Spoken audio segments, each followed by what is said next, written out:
Today we have a 2008 Dodge Grand Caravan.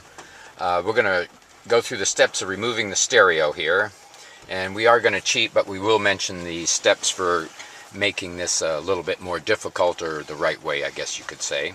We're going to start with our flathead screwdriver, and there are two little tabs that are down here up underneath the face, and with your flathead screwdriver you can open the tabs and open them up, and this will remove two screws in each spot.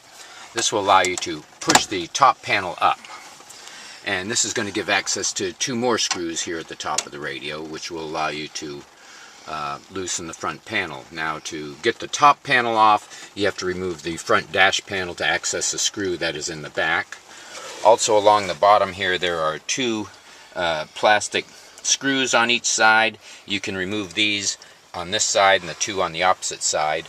But we're going to cheat and just pull the top edge of the panel back. Since this is all plastic, this is going to give us a little bit of room to get access to the stereo. Two screws on the right side, two on the left side, and this will pull out.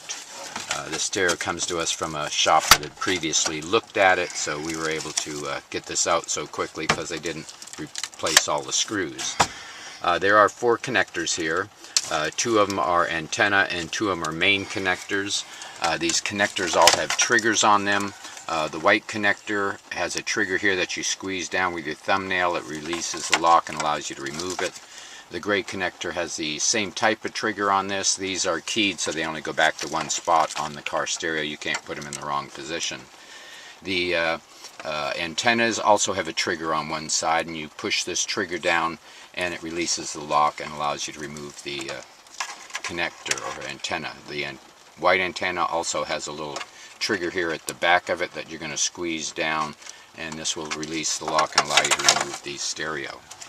This is how you remove the stereo from a Dodge Grand Caravan. Hope this video has been helpful. Please subscribe, and thank you for watching.